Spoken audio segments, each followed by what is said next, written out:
تعالیٰ اور اس کے حبیب صلی اللہ علیہ وسلم کی اطاعت کرنے کا حکم دیا گیا اور خوف خدا کی فضیلت بیان کی گئی۔ مکہ مکرمہ سے ہجرت کے وقت تاجدار رسالت صلی اللہ علیہ وسلم کے خلاف کفار کی سازش اور اللہ کا اپنے حبیب صلی اللہ علیہ وسلم کا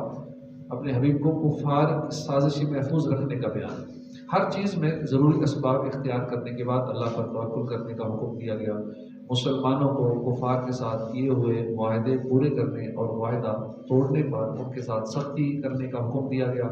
کفار کے ساتھ جہاد کرنے کے مقاصد بیان کیے گئے۔ کفار کے دلوں میں دھاک بٹھانے کے لیے مسلمانوں کو جنگی ساز و سامان کی بھرپور تیاری کا حکم دیا گیا۔ اس صورت کے آخر میں قیدیوں کے بارے میں احکام اور مہاجرین و انصار کے مجاہدوں کے فضائل بیان کیے گئے۔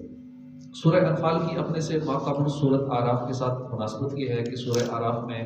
مشہور رسولوں کے اپنی قوموں کے ساتھ حالات بیان کیے گئے تھے اور سورہ انفال میں سید المرسلین صلی اللہ علیہ وسلم کے اپنی قوم کے ساتھ حالات بیان کیے گئے۔ اس کے بعد سورہ توبہ،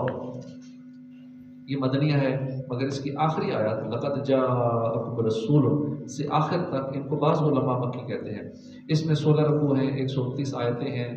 اس سورت کے 10 سے زیادہ نام ہیں، ان میں سے 2 نام مشہور ہیں، سورہ توبہ اور سورہ براءت۔ اس سورت میں کثرت سے توبہ کا ذکر کیا گیا، اس لیے اسے سورہ توبہ کہتے ہیں۔ براءت یہاں اس کا معنی بری الذمہ ہونا ہے اور اس کی پہلی آیت میں کفار سے براءت کا اعلان کیا گیا ہے، اس مناسبت سے اسے سورہ براءت کہتے ہیں۔ اس سورت کے شروع میں بسم اللہ نہیں لکھی گئی۔ اس کی اصل وجہ یہ ہے کہ حضرت جبرائیل علیہ السلام اس سورت کے ساتھ بسم اللہ لے کر نازل ہی نہیں ہوئے،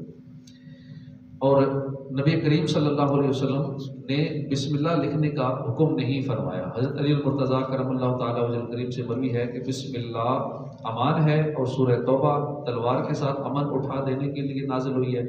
صحیح بخاری میں حضرت براء رضی اللہ عنہ سے روایت ہے کہ قرآن کریم کی صورتوں میں سب سے آخری سورت سورہ توبہ نازل ہوئی۔ حضرت علی المرتضیٰ رضی اللہ عنہ سے روایت ہے نبی پاک صلی اللہ علیہ وسلم نے فرمایا منافق سورہ ہود، سورہ براءت، سورہ یاسین، سورہ دخان، سورہ نبا کو یاد نہیں کر سکتا۔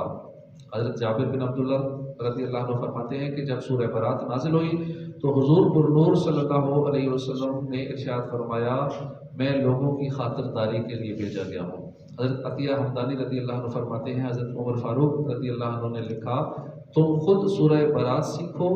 اور اپنی عورتوں کو سورہ نور سکھاؤ۔ اس صورت کا مرکزی مضمون یہ ہے کہ اس میں مشرکین اور اہل کتاب کے خلاف جہاد کرنے کے احکام بیان کیے گئے۔ غزوہ تبوک سے منافقوں کو روک کر مسلمانوں اور منافقوں میں امتیاز کر دیا گیا۔ اس کے علاوہ اس صورت میں یہ مضامین بیان کیے گئے۔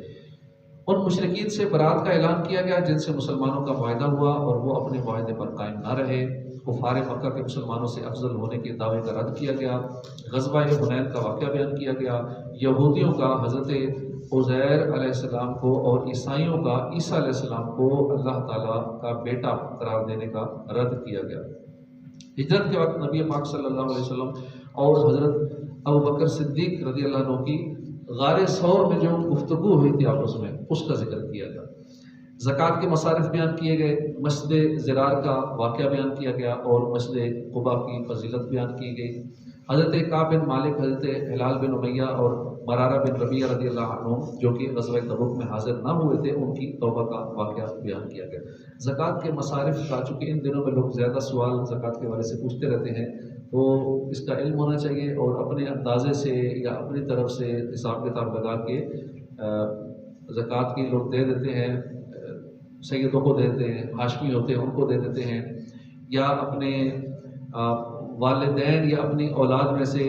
کسی کو دے دیتے ہیں، تو اس طرح زکوٰۃ نہیں لگتی کیونکہ سیدوں کو ہاشمی جو ہے ان کو اس لیے نہیں دے سکتے کیونکہ یہ زکوٰۃ جو ہے یہ میل ہے، ہمارے مال کا میل ہے، تو مال کا میل ایسی ہستیوں کو نہیں دیا جاتا۔ سیدوں کو، حضور کی نسبت رکھنے والوں کو، سید ہمارے سردار ہیں، ان کو اپنا میل نہیں دینا، ان کو پاک مال دینا ہوتا ہے۔ ان کی ویسے خدمت کریں، تحفے دیں، ان کو دیگر دے سکتے ہیں لیکن زکوٰۃ وغیرہ واجبہ نہیں دے سکتے۔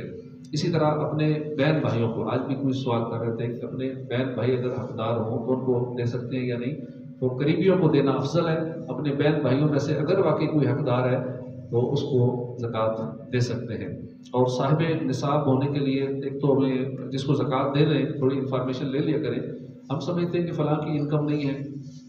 تو کمانے والا کوئی نہیں ہے، آمدنی کوئی نہیں ہے، تو اس لیے اس کو زکوٰۃ دینی ہے، تو یہ اس کا اصول نہیں ہے۔ ہو سکتا ہے آمدنی کسی کی 1 لاکھ روپے ہو، ماہانہ 1 لاکھ اس کی سیلری ہو یا 1 لاکھ اس کی آمدن ہو سکتا ہے وہ بھی زکوٰۃ کا حل ہو۔ آمدنی 1 لاکھ ہو، خرچہ اس کا 1.25 لاکھ ہو، اس کے پاس وہ صاحب نصاب ہی نہ ہو، زکوٰۃ لینے کا حقدار ہو۔ اور ایسا بھی ہے کہ کسی کی آمدنی 0 ہے، کوئی منتھلی انکم نہیں ہے، اور اس کو زکوٰۃ نہیں دے سکتے کیونکہ وہ صاحب نصاب ہے، اس نے گھر میں سونا چاندی پلاٹ مال تجارت یا کوئی سارا کچھ ملا جلا کے اتنا بن جاتا ہے کہ وہ صاحب نصاب 52.5 توڑے چاندی کے برابر رقم بن جاتی ہو تو وہ صاحب نصاب ہو جاتا ہے۔ تقریباً آج کی ریٹ کے حساب سے 3000 کے راؤنڈ اباؤٹ چاندی کا ریٹ بنتا ہے، اور اس حساب سے تقریباً 1,30,000 سم تھنگ اگر کسی کے پاس اتنی رقم بنتی ہے تو وہ صاحب نصاب ہو جاتا ہے، اور اتنا ہو تو اس پہ زکوٰۃ لگتی نہیں ہے، تو اس نے تو خود زکوٰۃ دینی ہوتی ہے۔ اور بالفرض اگر کوئی غریب ہے یا صاحب نصاب نہیں ہے اس پہ زکوٰۃ لگ سکتی ہے، تو اس کو اگر کسی نے اتنا پیسہ دے دیا کہ وہ صاحب نصاب ہو گیا، ایک بندے نے زکوٰۃ دی، اس کو بالفرض 1.5 لاکھ روپے زکوٰۃ دے دی، اب زکوٰۃ اس کی تو لگ گئی کیونکہ وہ حقدار تھا، اب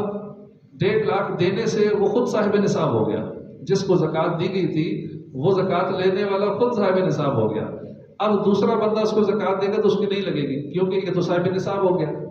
لیکن ہمارے ہاں ایک ہی کو سارے زکوٰۃ دینا شروع ہو جاتے ہیں، وہ تو پہلے ایک بندے سے دینے سے یا 2-4 کے دینے سے ہو سکتا ہے وہ صاحب نصاب ہو چکا ہو، اب اس کو سارے دیں گے پورے علاقے والے جی غریب سمجھ کے تو اچھا خاصا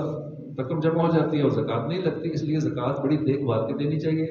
جہاں لگتی ہے وہاں دینی چاہیے، ورنہ کیا ہوگا پیسوں کا نقصان بھی ہو جائے گا، پیسے بھی چلے جائیں گے، زکوٰۃ بھی ادا نہیں ہوگی اور آخرت کا عذاب بھی اسی طرح ہوگا۔ ہاں نفلی صدقات ٹھیک ہے دے دیں، کسی کو بھی دے دیں، لیکن زکوٰۃ اور فطرہ وغیرہ جو واجبہ رکوع ہیں ان کا بہت حساب کتاب لگا کے دیکھ بھال کے دینا چاہیے۔ جو پروفیشنلز مانگنے والے ہیں بھکاری ان کو بھی نہیں دینا چاہیے، لوگ صبح نکلتے ہیں گاڑی میں